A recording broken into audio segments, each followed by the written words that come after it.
Heyo, Snake here with another figure review. This time we have got the Amazing Spider-Man 2 Infinite Series Superior Spider-Man. Yeah. What can I say about this figure? Well, so let's say, what can I say about the character? I don't know much about the character itself, because I know it's spoiler, I think, I'm not even sure about this, but from what I understand, it's Peter Parker's body being taken over by Dr. Octopus's mind. Honestly, no idea. It's just, yeah.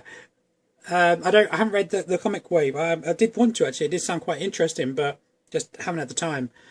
But this figure, I really like this figure. I think it's better, quite dramatically, compared to his movie counterpart, this guy. But we'll go to a comparison in a bit. Now, I got both my my Spectacular Spider-Man's men's, and Amazing Spider-Man's, because I got two of each.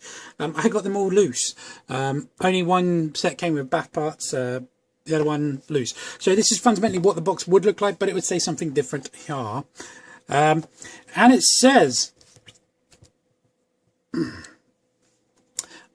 Marvel's Spider-Man. You have a comic Spider-Man picture here opposed to the movie one, which I showed in my lecture, movie Spider-Man figures. And it says here Marvel Legends Infinite Series. This one says Deadliest Foes, because this is for his next Beatles. But then you have a picture of the comic drawn Spider-Man. Here, looks very cool, very cool. And then you have a picture of the this guy doing something like that on her. And then here down we have at the bottom, it's a bit torn, it has the Build-A-Figure Green Goblin. And then it says which number comes with which part. Now, as this is superior, it's number 6. Number 6 is a left leg, which I have, and it is all assembled, and it will be in my review after I've done all of these. Well, I say all I've done, all of these. So yeah, simple box, wardings, logo, window, picture, curve. They're nice boxes. I like them. I like where they're going with the design. They're easy to get in and out. You don't have to just completely destroy the box, although I got these second hand, and yeah, this was destroyed. Oh, actually, no. Tell a lie. The Beetle was brand new, so I don't know. But anyway, on to this guy. The costume is very Alex Ross movie concept costume. Also with Miles Morales, I want to say, who's a new Spider-Man in the Ultimate series. It looks very similar to that. And this figure is actually really cool. It's for customizers out there, it's a nice slender design, and it's would be very cool for a lot of customs. As soon as I saw this, I thought, oh, I could do that with him, and that would look really cool. So I want to try and get onto that. But like I said, I've started a new job, so my time is very limited, and I'm just so tired all the time. But I've got some time off over the weekend, so I'm going to try and get as many reviews as I can out. What else could I say about this guy? He comes with 2 accessories, an extra one of them for that side, an extra one of them for that side. And they are sculpted quite nicely. And what I like what they've done with this is the whipping hand. And what I like what they've done with this one compared to the movie one is, as you can see, very comic-esque. His fingers are like really like stretched out. Whereas in the movie ones, they're kind of a little bit more, if I grab his hand, see, they're curled, you know, a bit more realistic. Because try and do that. Go on, try and do that and stretch out. To get your fingers to touch there and completely stretch out your hands is virtually impossible. So movie wise, it's a bit more realistic that they curl. Comic book wise, I like that they made the difference. They could have just done straight with him, so that's cool. They have little thorns because apparently, sorry, let's zoom back in. Just want to show you my impressive whipping talents. They have little thorns on the fingers and thumbs. Apparently that's something to do with the character. The paint job, focus, come on, you know you wanna. There we go. The paint job on the knuckles there is quite bad, to be honest. And I can't remember where I put my other set to show you them ones. So I've only got these ones to hand. Really can't remember. But fundamentally, it's a pretty good paint job. It looks okay. It's cool. Like if you look at the peg, this side's red, this side's black. They kind of went to a nice extra detail there. but then it fails. But it's cool that they did it there. So at least they put it on. They could have just left it completely black. But, you know, that's okay. And then he comes with like these, they look like they're web holding hands, but the angle of the hinge I think is wrong. I think it should go up and down instead of this way. I'll show you a comparison in a sec. But also quite nicely sculpted. There's no thorns on the fingers, just a little kind of like lump on the thumb. But they could quite easily be used for punching hands or moulded into something else. And then if I grab the Amazing Spider-Man from the first movie, I think they should have had that angle on him, because then you could have actually got this webbing, and it would have been look like a lot cooler. Although he doesn't hold this webbing all that well, it's quite loose.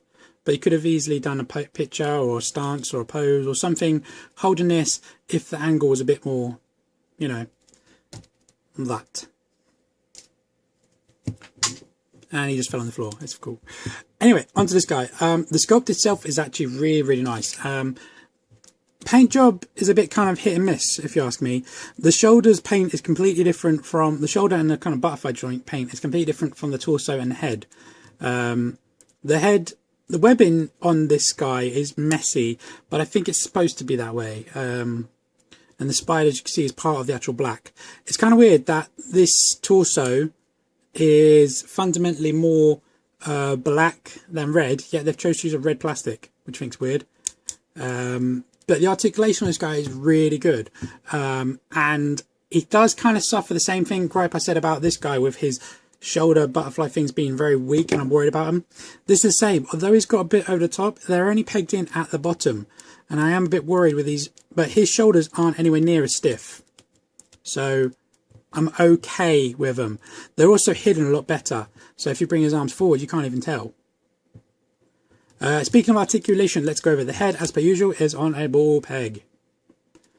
They're doing that a lot these days, and I like it because it means making heads interchangeable is much easier for us customizers out there.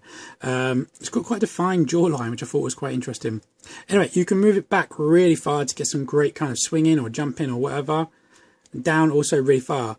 Not much of a pivot on this one, and a full 360 degrees around.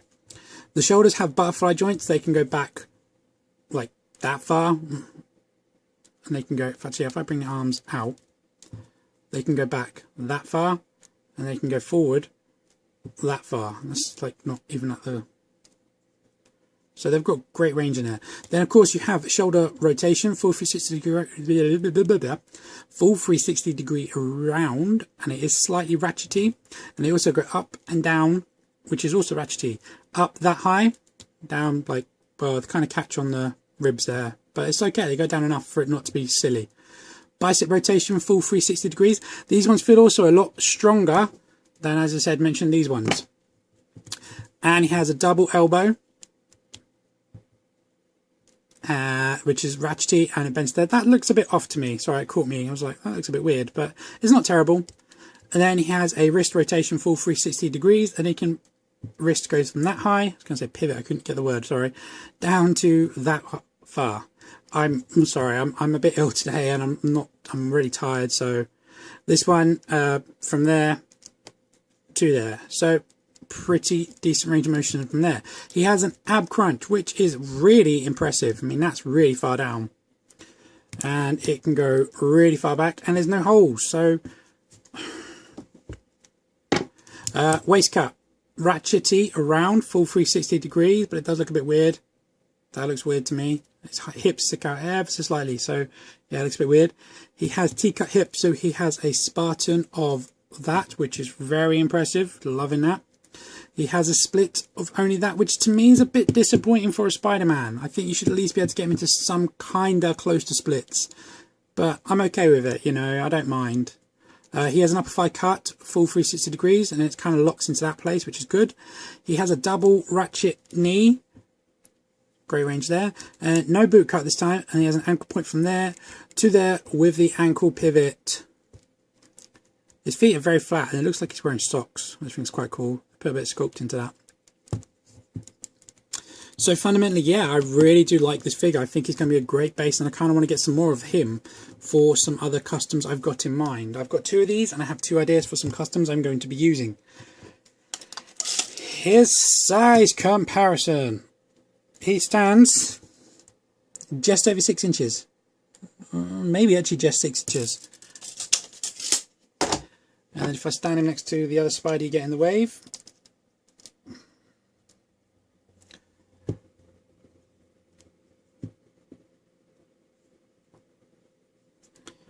See, they're pretty close in height, so that's pretty cool. Not that they're in the same universe, but whatever. And the other figure that I just reviewed, we have Electro. Sorry, Marvel's Electro. So as you can see, he's pretty good in scale with most 6-inch figures. It's